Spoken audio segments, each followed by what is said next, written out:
Hey y'all, welcome to Lumberjillville. Women's wrestling lives here, and welcome to today's video where I'm going to cover all of the women's figure releases from Ringside Fest 2025. The stream just ended about an hour ago or so. I had a dental surgery today, so I'm still kind of numb. So excuse me if I talk funny or if my mouth doesn't move how it should. I mean, I'm just in comfort mode. Wasn't a lot of pain earlier from the dental procedures, but I'm here now. And we are going to talk about the women's figure reveals. Now, the first thing we're going to talk about is how underwhelming the figure reveals were for us women's wrestling figure collectors. I mean, it was lame. Now, the first thing I'm going to say before I dig my heels in about Ringside, I'm going to say Dramatico, who hosted Ringside Fest, is a friend of the channel. He is one of the best human beings that I have met in the collecting community. He has been a supporter of Lumberjillville from day one. And a lot of these people, a lot of the people you're going to see now, it says 2024 women's figure reveals on the bottom here. A lot of the people you see in the video, Bill McKenna, Magic, Steve, I've reached out to them and they want nothing to do with Lumberjillville, it appears. And I think we know why. And I think the main reason why is the Mattel designers, creators, the minds behind the Mattel WWE figures, they just don't really have a passion for the women's division like us, like we do, like all the residents of Lumberjillville. And that's disappointing. But I just wanted to say that Dramatico is an awesome human being. And I love Ringside Collectibles. They've done so much for me, so much for my channel, and they'll continue to do so. I'll continue to carry the flag for Ringside Collectibles, but I'm not going to sugarcoat it. These reveals for us women's wrestling figure collectors were lame. I mean, it was bad. It was really, really bad. I think we saw a total of 2 women's figures that we didn't know were coming. The other ones that we saw, we had an idea. And a lot of the ones like Stephanie Vacourt or Julia, they didn't even show any products of those. And that would have really made people happy. So if you want to watch the whole stream, I'd check it out on Ringside Collectibles YouTube channel. But honestly, it's a big old disappointment for us women's wrestling figure fans. So I just wanted to get that to the side. We're going to talk more about it, but let's get into the reveals. Let's minimize Mayor Aaron here. All right, so first off, one of the surprising reveals that I didn't see coming, I don't think anyone saw coming, was this Chelsea Green and Cactus Jack 2-pack. It's going to be a Showdown 2-pack. I absolutely love this. And if you look to the right, we have the Women's U.S. Championship. Now, I will say I'm nervous. I hope that the Chelsea Ultimate Edition, I'm going to show you images of later, I hope that comes with the United States Women's Championship, because the main event style championships are much less detail involved in the creation. They're way lesser quality. Not that good of titles, honestly. They usually don't have the VAC metallized finish on them.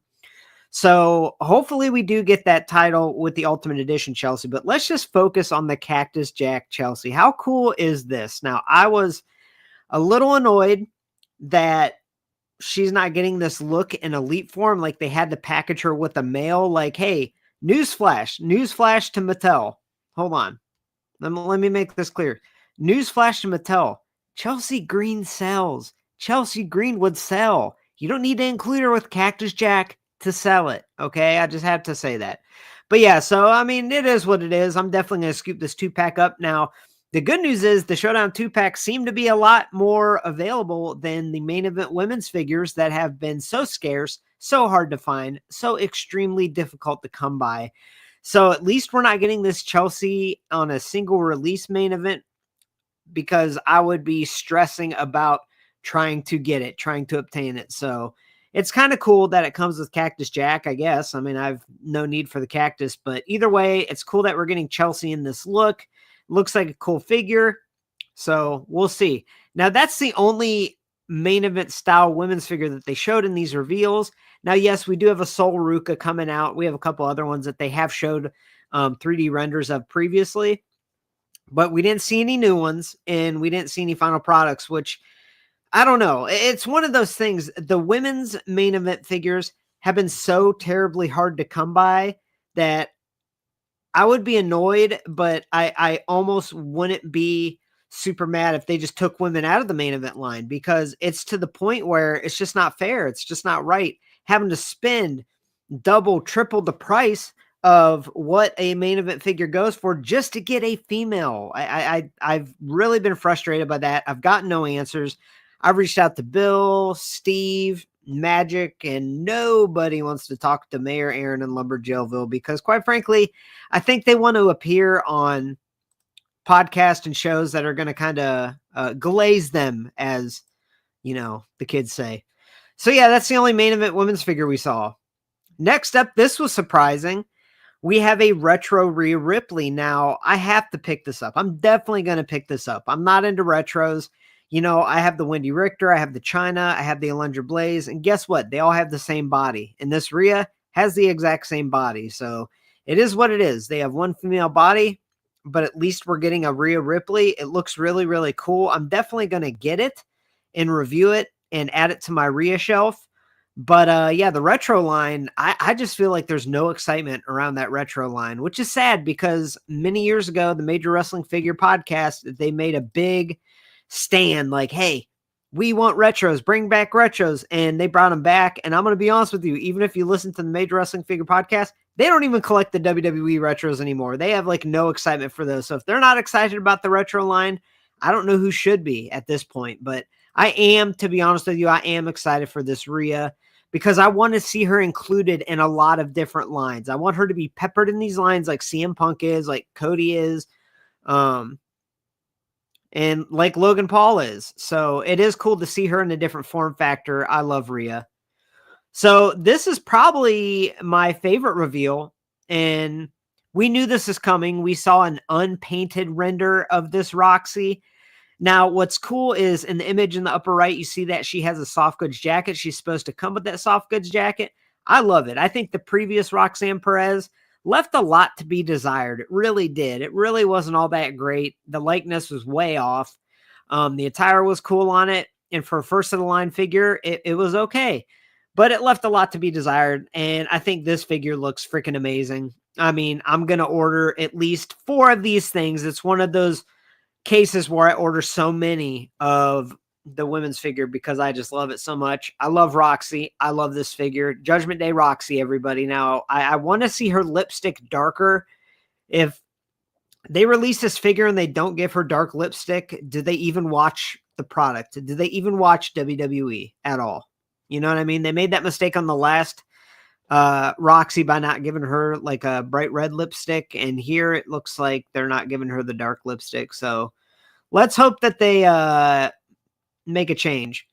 Now, the finished images we did see was the Lyra Valkyria. Now, it's important to note this Roxy's an Elite Series 126. So we have this Lyra, then we have Nikki Bella, and then we have Roxy. So this Lyra looks cool. I really, really like the feathers sculpted on there. I think the attire looks great. The body sculpt looks amazing. And I think the likeness looks good. Let's look at some other images here. Yeah, I think they did a great job with the body sculpt. She has muscular legs. She has a unique torso. I think they did an excellent job with part choices, with sculpting here. Love the boots. Love the women's Intercontinental title. I think that's cool. So this figure looks great. I'm not sure about the likeness. You know, I'm trying to look close. Not too sure about the likeness, but it looks a lot better than her main event figure. And I mean, look at this. This is such a cool pose. Like this figure, I am super excited for this one, actually. I think this is definitely going to be a cool figure to add to Lumberjillville. Now, Ultimate Editions, we already saw this image, but they showed us again for some reason. We have Rhea Ripley here. Now, she is coming with the soft goods that goes under her vest, I believe, and it looks really cool. And this Ultimate Edition looks amazing. Now, if you look closely, her waist is going to have that Tiffany Stratton Ultimate Edition articulation where it is a barbell that sits on the waist and it moves around in all different directions. So great articulation. It looks really, really cool. But we already saw this image. So, you know, I'm just glad we're getting it. I think Rhea, once again, should be peppered in all these lines. Should be in top picks lines. She should be in best of. She should be in vault. She should be in all these lines. They really need to do a better job of peppering her into these lines. Now, some other women that they need to pepper into these lines that they just haven't. Where's a new Alexa Bliss? Where's a new Liv Morgan? Like, there's other women too, like Maxine Dupree. Like, why has she not gotten an elite? It's so painfully prevalent and clear that the designers, the creative team, they really don't care a whole lot about the women's division. And that's a shame. That's a shame. They need to have someone in there that does and make a big deal. Even Luke even cares about the women's division, y'all. And then we got Amanda Bynes. I mean, Chelsea Green. If you look at that middle face sculpt, that is straight up Amanda Bynes. I don't know what they were thinking with that. Even the far right one looks terrible. Now, the head that comes packaged on her looks great. The figure itself looks great. I think she's coming with the train that has her face all over it, so I'm really excited for that. Now, hopefully she comes with the Women's U.S. Championship, but I actually kind of doubt that she does because usually we'd see it with that. And I feel like with the women's figures, a lot of times when they put a lot of effort into it, they stop like halfway through. Like they did great on the design of the attire and they're giving her the soft goods train and they're probably like, oh, should we add the title? Nah, we did good enough. Whereas like a Cody figure, they're like, oh, we need to make sure that this boot has a feather coming out of it. We have to get down to the details. And the women, I feel like they don't take the time and really flesh it out like they should. But this figure looks amazing, minus those two terrible heads. We'll see what they look like when they're released. This is just a render, so it could look way better in hand. But at least the head that she comes packaged with looks excellent. I'm real excited for this figure. I think it looks excellent. And once again, it does have that updated articulation at the midsection. That sums up Ringside Fest right there, guys. That sums up Ringside Fest, in my opinion. And then let's talk about something. I think Mattel is confused with what defining moments is, okay? So it has been a Ringside Collectibles exclusive line, which means they can have blood. So hear me out. A lot of the defining moments figures that have came out the last few series, even the ones they showed, what's the defining moment that it's supposed to represent? The defining moments line used to represent exactly what the line was called, defining moments, and it just doesn't anymore. I mean, it's funny. You see a defining moment like Logan Paul. Oh, what moment is that from? Let me look at the back of the package. Oh, it's from like Money in the Bank 2023. That's not a defining moment. It's really not. They need to be more careful and selective with their defining moments. And why have we not got this bloody, broken-nosed Becky Lynch where she was removed from the Survivor Series match when Nia Jax broke her nose? And guess what? This was the birth of the man character. This moment right here was defining. It was shocking. It's a moment that all of us remember, especially us women's fans. So, like, this is what a defining moment is. This is what a defining moment figure should be, 1,000%. It shouldn't be just a cool attire or a wrestler just because they appeared on WrestleMania. Like the defining moments line is, in my opinion, becoming a joke, becoming an absolute joke. And I say that because even if the figure looks good, ask anyone, say, hey, what moment's that from? They don't know. No one knows. So they need to really buckle down and actually choose figures from moments that are, I don't know, defining, like this Becky Lynch. And they can have blood. They showed that with the Stone Cold Steve Austin figure that has blood. They showed an upcoming New Jack figure that a lot of figure collectors are excited about. So I'm not going to poo-poo on that, but I kind of am, because what was New Jack's best WWE moment? Exactly. You know, like he could have been included in an elite line, and I think that would have been fine. I get why they added him to a Ringside Collectibles exclusive line because of the blood. They wanted him to be bloody, but he should have just been a separate exclusive, be a Mattel Creations exclusive or something. I don't really know, but either way, how does New Jack have a WWE defining moments figure? And we don't have a single female in the defining moments line, by the way, but how is this Becky not in the line? Like, how do we not have this Becky in the defining moments line? It just shows how little those designers really care and think about the women's division. And that's just, it's too bad, you know? Like, I get that New Jack was a popular choice, but it was kind of cringy. They were all talking and they're like, we all fought over who gets to design this next figure. Oh, and then Bill's like, I had to pull seniority. I had to design it. And I'm like, oh boy, who's it going to be? And it was New Jack. It was New Jack. They were the WWE Mattel team were fighting each other over creating an ECW defining moments figure. That makes total sense. Makes total sense. So yeah, I'm sorry that I'm being real negative in this. Yeah, like Alex said it best. So New Jack was an ECW wrestler, and I say wrestler loosely, and was known for being off the rails, bleeding a lot, coming to the ring with shopping carts. That's New Jack. Yeah. Yeah, so I mean, the reveal sucked. Look, guys, I always have a base number of slides, and I add slides as I add pictures. I have 11 slides, and guess what? 11 is blank. 10 slides. We have 10 slides, and one of them is mine, and one of them is the title. So, what an underwhelming, ridiculously bad reveal. Honestly. Yeah, and here's the thing, dude, like, there's a lot of fans of ECW, and I have some nostalgia for ECW when it was on TNN or Spike TV. I think it was TNN. But, like,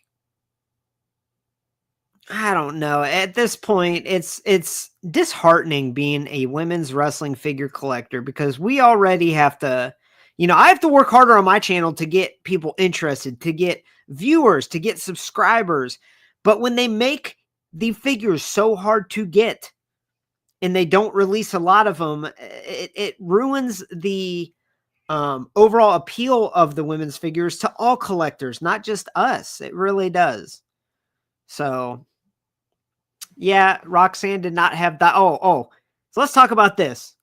So, talking about the Roxanne dyed tips, they were so excited to show the hair color of Lil Nate. We're getting Charles Robinson figure, and he's got like a two-tone fade blonde hair, and they're like, look, we've never done this before. Look at this hair. Look at the detail on the hair. So you're telling me that Lil Nate, Charles Robinson, a referee, has more detail in his hair than 95% of your women's figures, and women who, by the way, take time and actual thought into their hair, and whether it be the colors, the highlight colors, the root colors, and we just don't get that in the women's figures. Once again, it just shows where their hearts are at, where their minds are at, and it's just not focused on the women's division, unfortunately. So that's about all I got to say in this video. If anyone has any comments, let me know. I didn't expect to go on, but I had to. I had to go on. I had to vent a little bit because, yeah, it's just really disappointing. And Mattel needs to go in a different direction with their creative because they act like they just don't care about the women's division. And if someone comes across and says, no, they care, show me proof that they care about the women's division. Because it just doesn't exist. So I'll leave final comments before I head out. Hey, I love y'all, and I love you so much. I love all you guys so much. I love every supporter of Lumberjillville so much, but it is so disheartening.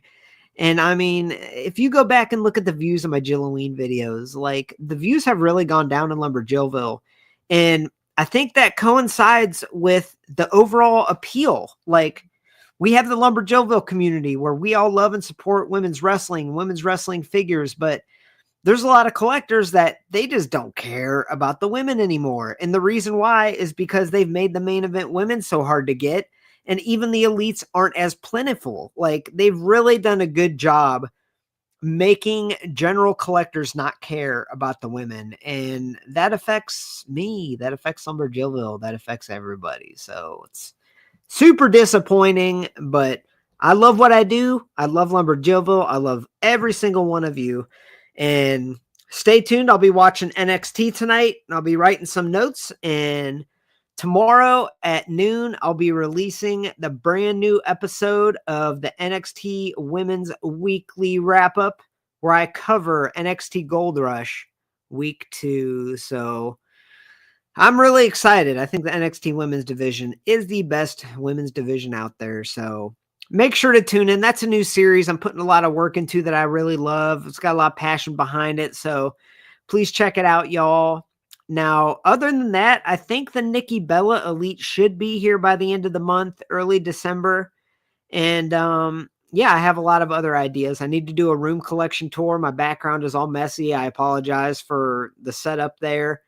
But like I said, I just wanted to hop on here and talk a little bit and kind of vent. And I know I can always vent with all of y'all. So with that being said, thanks for stopping by Lumberjillville. Women's wrestling lives here. Make sure to like this video. Make sure to subscribe. And make sure to check out the NXT Women's Weekly Wrap-Up video that's dropping Wednesday at noon. Now, that being said, I love y'all. Have a great night.